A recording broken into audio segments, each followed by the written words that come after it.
Então, estamos aqui para a segunda parte, a câmera está tremendo, né? Porque eu tenho que apertar o botãozinho.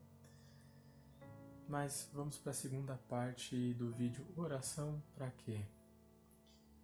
E nós terminamos a nossa leitura aqui em Tiago capítulo 5, estamos lendo do 12 ao 20, paramos aqui no 13, e no 13 diz assim, ó, está alguém entre vós sofrendo? Faça a oração. E aí eu comecei a explanar sobre o momento que a nossa geração vive, é uma geração muito sentimental. E nós sofremos por causa dos nossos sentimentos. Nós fomos sugestionados a isso, condicionados a isso. Sofremos a sugestão hipnótica e o condicionamento emocional para isso. É por isso que os pastores hoje fazem muito curso. É por isso que hoje existe o pastor coaching. O que é o pastor coaching? Coaching é aquela pessoa que trabalha com o aconselhamento para te trazer vitória. É aquela pessoa que faliu a sua empresa, aí ela escreve um livro que diz assim, como se reerguer profissionalmente, e aí essa pessoa que estava falida começa a ganhar muito dinheiro por causa desse livro, e aí ela ganha dinheiro com as suas palestras, e nessas palestras ele convence as pessoas de que ele tem algo a ensinar. Por meio da sua frustração, por meio das suas dificuldades, enfim, isso tudo vai implicar num treinamento. A palavra coach significa treinamento. Eles são coach emocionais, eles são coach racionais, e eles são coaching sentimentais, podemos dizer assim. Emocional e sentimental teria ali uma relação, mas depois eu explico a diferença entre o emocional e o sentimental. Que na verdade poderia dizer que seriam as mesmas coisas, mas tem uma diferença para alguns coaches. E também são treinadores do que eles chamam de mindset, né?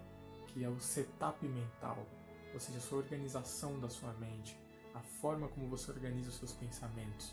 Eles trabalham muito com isso, e hoje em dia eles vêm na igreja, pregadores como David Leonardo, aquele outro rapaz que eu esqueci, o Thiago Brunet, se eu não me engano. Enfim, essa geração dessa igreja iminente que nós temos hoje, né? Por exemplo, tem até uma igreja no meu bairro que trabalha muito com essa questão, né, de coaching. Eu não vou citar nomes para não ficar chato, mas enfim, a ideia desse pessoal é muito perigosa. É você apartar a importância e a suficiência da palavra de Cristo para colocar palavras de bajulações. Ai, meu lindo. Por que o pregador precisa de falar isso? Para que o pregador precisa falar esse tipo de coisa? É só por um objetivo, para colocar o homem no centro da mensagem. A gente ouve absurdos, como por exemplo, o motivo da morte de Cristo na cruz é você. É tão bonito ouvir isso. É muito lindo. Eu fico tão emocionado quando eu ouço isso, mas isso não é verdade. O próprio Cristo dizia, ainda não é chegada a hora do Filho do Homem ser glorificado.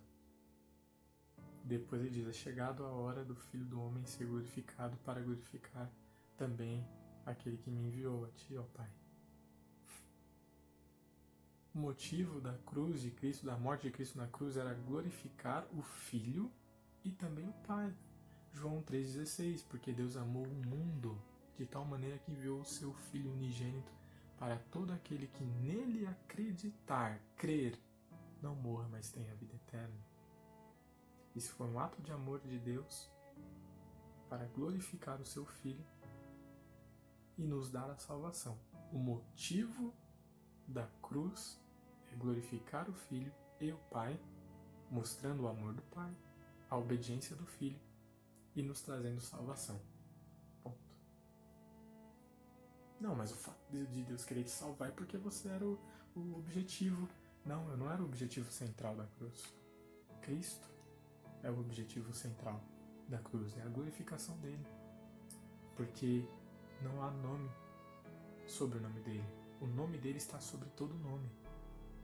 Todo joelho se dobrará, toda língua confessará que Jesus Cristo é o Senhor.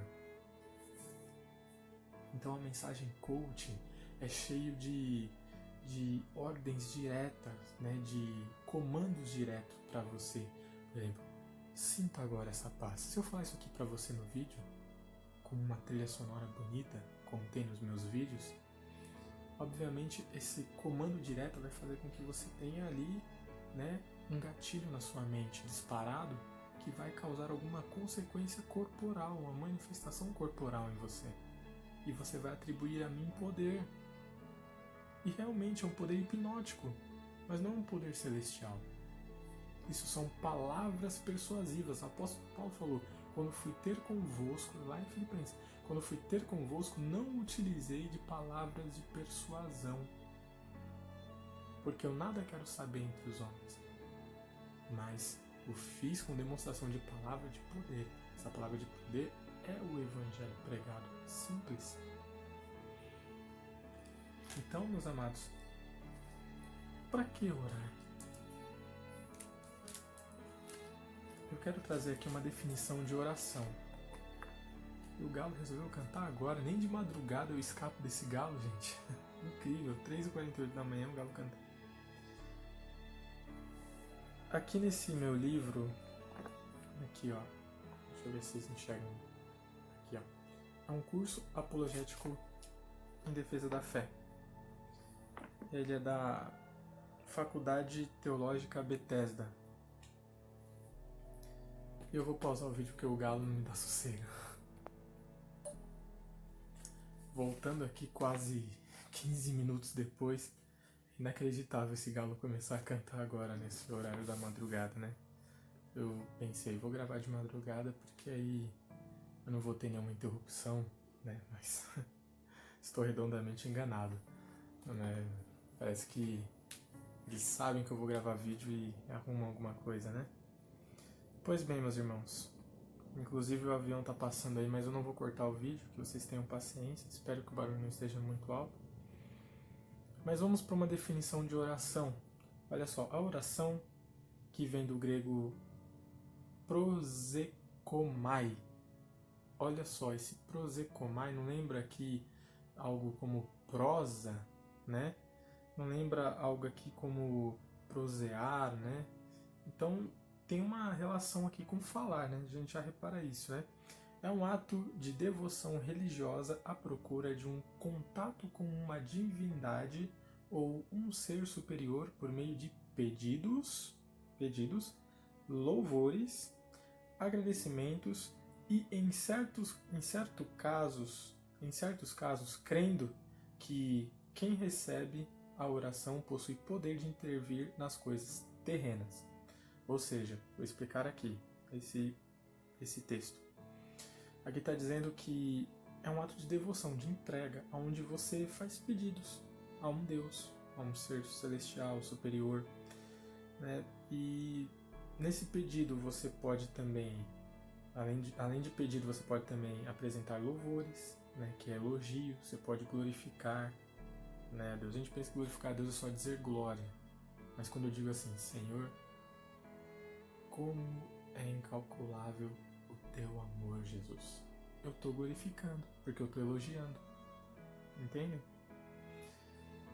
Agradecimentos, como nós agradecemos pela vida, por qualquer coisa, né? E em certos casos, crendo que quem recebe a oração possui poder de intervir nas coisas terrenas. Ou seja, eu oro por alguém e aí eu creio que essa pessoa a qual eu orei tem capacidade de fazer coisas extraordinárias e até milagrosas por meio desse ato místico da oração. E aqui, ouvindo aquele que lhe dirige a prece, ou seja, quando alguém ouve, né, essa oração, ele ganha um poder celestial, divino, para operar certas coisas terrenas. Nas Escrituras Sagradas, a oração só é aceitável quando tributada ao Deus Pai ou ao seu Filho Jesus.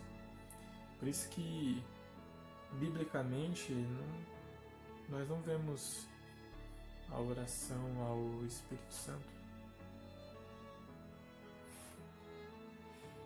Olha que coisa.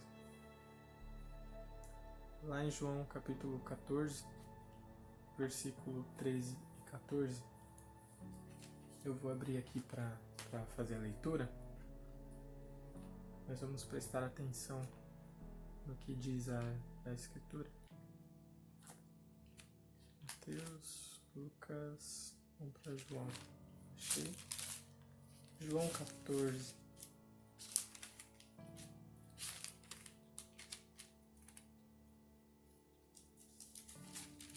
Versículo 13 e 14. Olha só o que diz. E tudo quanto pedirdes em meu nome, isso farei, a fim de que o Pai seja glorificado no Filho. Se pedirdes alguma coisa em meu nome, eu o farei. E é interessante, porque se você fizer esse tipo de pergunta, existe algum tipo de oração que foi dirigida a Jesus na Bíblia Sagrada? A resposta é sim. Jesus, quando dirigiu algumas orientações aos seus apóstolos nesse capítulo 14 aqui que nós acabamos de ler, ele deixou bem claro que ele poderia ser o objeto das orações dos fiéis, respondendo-as. Se alguém pedirdes algo em meu nome, eu farei. Olha que coisa interessante, né? Nós ainda vemos no Novo Testamento a palavra apicaléu. E essa palavra significa invocar, clamar, chamar, que também aparece com referência a Jesus Cristo, apontando assim para a possibilidade de se orar. Pois é, os gatos resolveram começar a ronronar aqui. Ronronar não, né? Gemer, sei lá. É difícil, irmãos, é difícil, mas vamos lá. Perdi totalmente o ponto onde eu estava falando, né? Mas o que ele estava dizendo era trazendo a possibilidade de orar diretamente a ele. Então vamos ler aqui Atos, capítulo 7, versículo 59. Eu vou abrir aqui a minha Bíblia. Atos, capítulo 7, se você quiser acompanhar aí também, abre a sua Bíblia, tá bom? Atos, capítulo 7, o versículo é o 59. Eu tenho um monte de papel no meio da minha Bíblia, sabe? Que eu sempre faço esboço de tudo que eu entendo na hora da leitura. E aí minha Bíblia é cheia de papéis. Aqui, 59. E apedrejavam Estevão, que invocava e dizia: Senhor Jesus, recebe o meu espírito. A oração de Estevão foi ao Senhor Jesus. Lindo, né? Muito lindo. Também temos aqui no capítulo 9, no versículo 21. Cadê?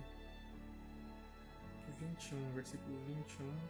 Cadê o 21, gente? Aqui, ó. Ora, todos os que o ouviam estavam atônitos e diziam: não é este o que exterminava em Jerusalém os que invocavam o nome de Jesus? E para que veio precisamente com o fim de os levar amarrados aos principais sacerdotes? Aqui estava falando de Saulo, né? Aquele momento em Damasco onde ele...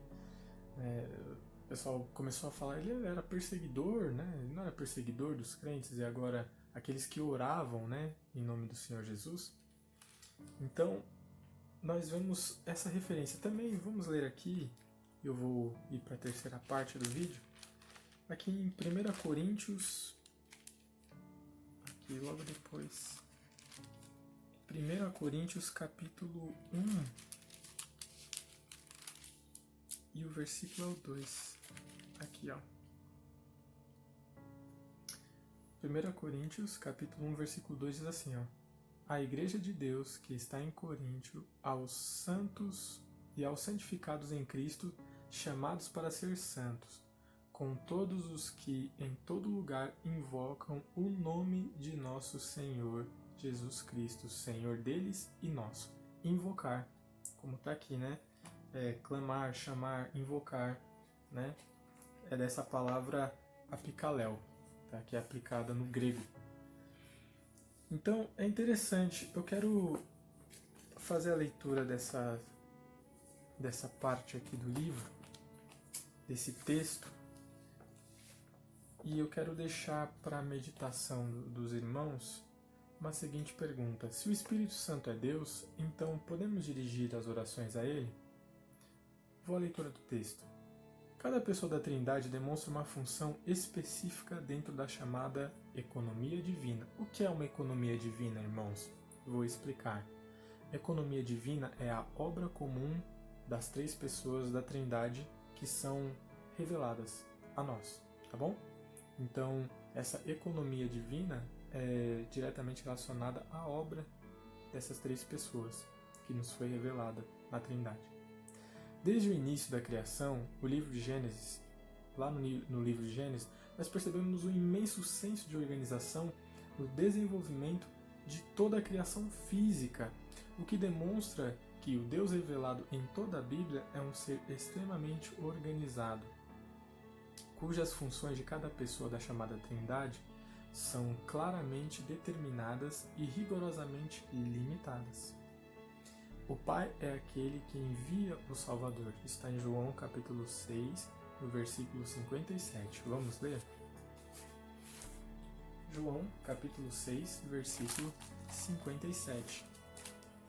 Olha só que interessante. João 6, 57.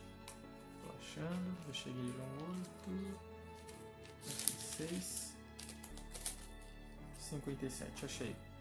Diz assim, ó: assim como o Pai que vive me enviou, igualmente eu vivo pelo Pai, também quem de mim se alimenta, por mim viverá. Percebe? Então, Jesus foi enviado pelo Pai. Tá? Aí, o Filho é aquele que santifica de forma redentora pela humanidade. Aqui, ó. O Filho é aquele que se sacrifica, é aquele que se sacrifica de forma redentora pela humanidade. Ou seja, o Pai enviou o Filho, mas o Filho se sacrifica pela humanidade. Eu falei isso ainda há pouquinho. Não sei se está no vídeo 1 ou se está nesse que é a segunda parte. Tá bom? E isso nós vamos encontrar aqui em Lucas, capítulo 9. Eu vou abrir aqui. O versículo é o 22. Ó, Lucas 9, 22, está aqui, ó.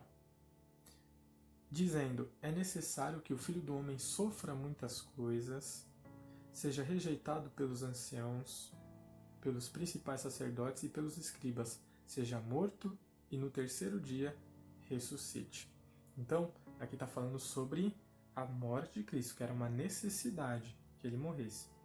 Agora vamos ler Marcos 10, 45, que tem algo bem interessante para a nossa reflexão.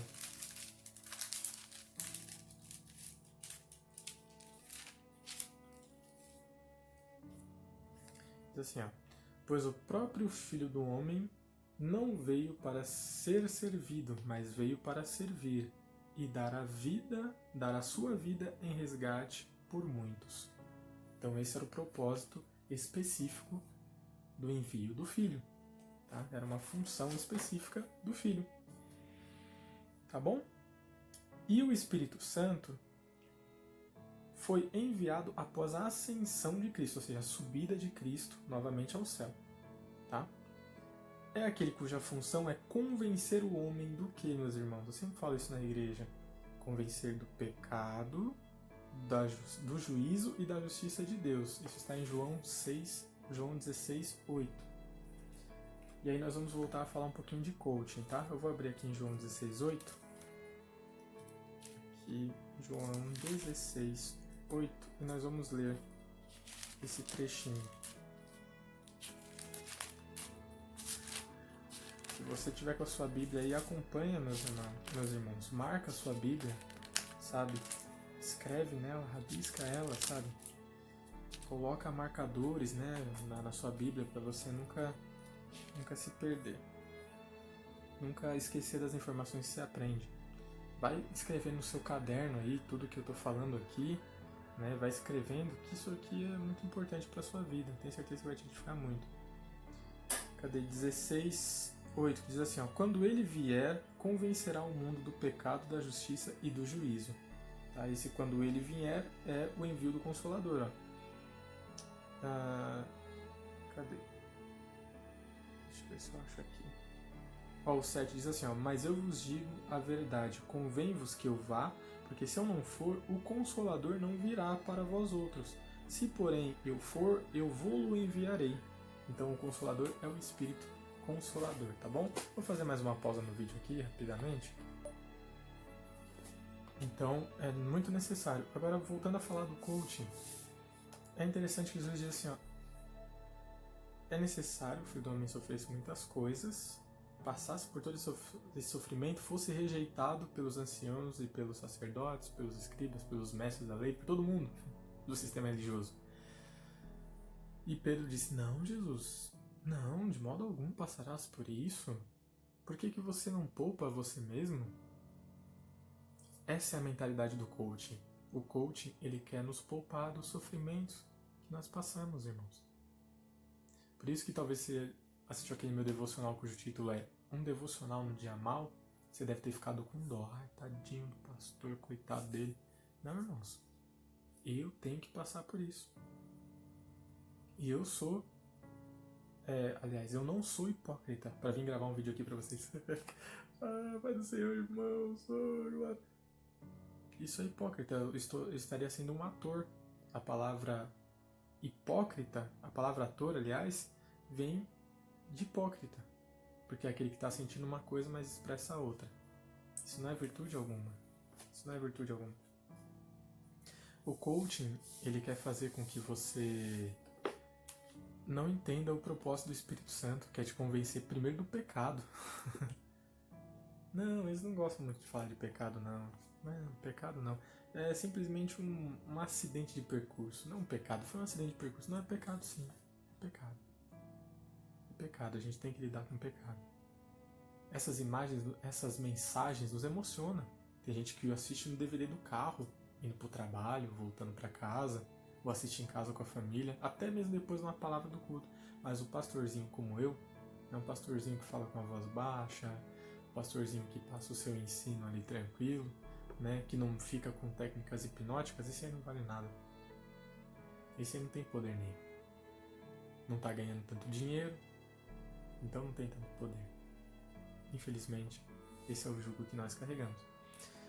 E então, por que nós... A pergunta é por que nós podemos dirigir nossa oração ao Espírito Santo? E aqui nós estamos decorrendo, explicando que cada uma, né, a economia divina, ou seja, as ações específicas de cada pessoa da Trindade é muito expressa na Bíblia, é muito limitado, né? É bem específico mesmo, né? Não limitado no sentido de falta de poder, mas de especificidade. Então, o Espírito Santo ele vem, nos convence, né, do pecado, da justiça, do juízo e da justiça de Deus, como está em João 16:8, sendo aquele que nos auxilia a partir do selamento proporcionado pela fé em Cristo no dia da nossa salvação. Olha só, sendo aquele que nos auxilia a partir do selamento proporcionado pela fé em Cristo no dia da nossa salvação, na comunicação com Deus por meio da oração. Vamos entender isso daqui melhor? Lendo aqui em Romanos. Ô Galo, dá um tempo pra mim aí, filho.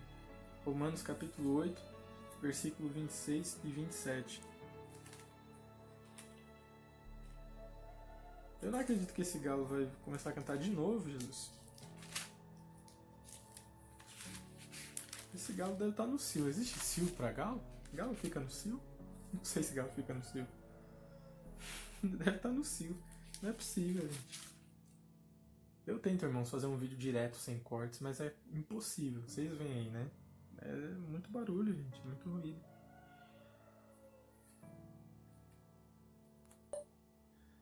Bom, mais 10 minutos. Eu acho que o galo parou.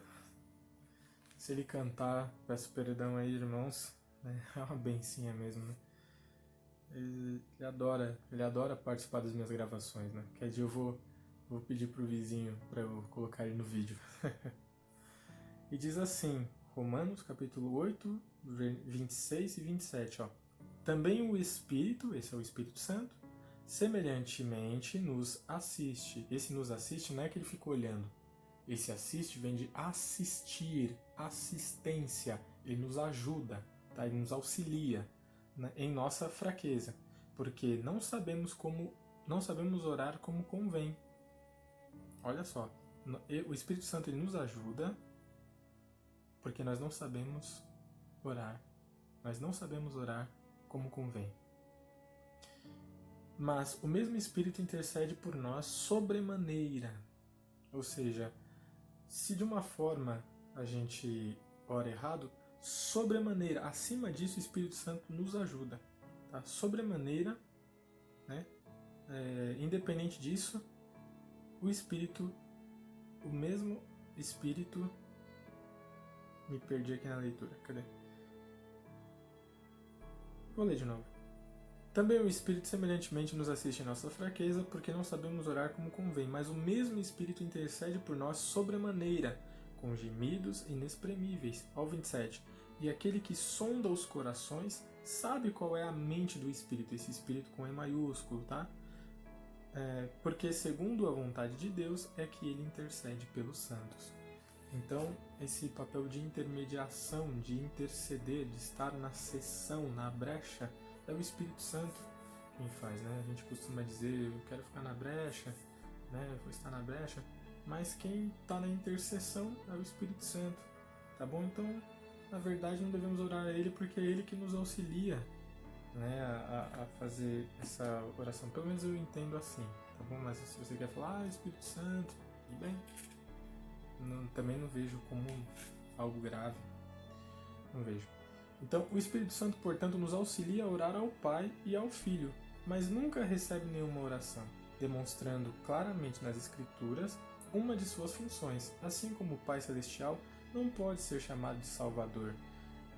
Por não desempenhar tal função, o Espírito Santo não deve ser objeto de nossas orações, por não poder respondê-las, como faz o Pai e o Filho.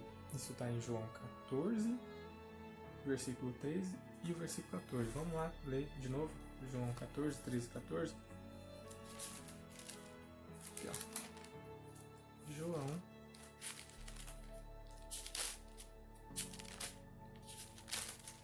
João 14, versículo 13 e 14. Diz assim, ó.